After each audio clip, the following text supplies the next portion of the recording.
தமிழ் சினிமாவில் சமீப காலமாக வெட்டு குத்து ஆக்ஷனு இந்த மாதிரியான படங்கள் வர்றப்ப இந்த மாதிரியான படம் பண்ணியிருக்கிறதுக்கு முதல்ல தனுஷ்க்கு ஒரு வாழ்த்துக்கள் சொல்லியிருக்கு. இதுல ஆக்ஷன்லாம் இருக்கு இல்லையா? இல்லை இருக்கு, ஆனால் அது கதைக்கு தேவையான அளவுக்கு ஒரு 2-3 சீன் தான் ஃபைட் சீனாக இருக்கு.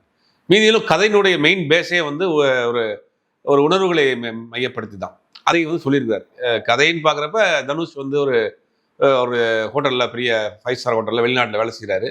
அவங்க அப்பா அம்மாவும் ஒரு கிராமத்தில், தேனி பக்கத்தில் சங்கராபுரத்தில் ஒரு கிராமத்தில் ஒரு இட்லி கடை வச்சுருக்காரு அவங்க அப்பா.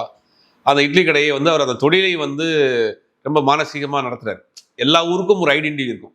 ஊரில் அந்த ஆண்டவர் புரோட்டா ஸ்டாலு, இந்த கணேசன் இட்லி கடைன்னு ஏதாவது இந்த மாதிரி ஒவ்வொரு ஊருக்கும் ஒரு இடம் வந்து ஒரு கடை வந்து லேண்ட்மார்க்காக இருக்கும். 2-3 தலைமுறையாக பண்ணிப்பாங்க. மதுரையெல்லாம் போனீங்கன்னா 100 வருஷ கடை, 110 வருஷ கடையெல்லாம் இருக்கும். அது 3-4 தலைமுறையாக அதே டேஸ்ட்டோட அதே இதோட பண்ணிட்டு இருப்பாங்க.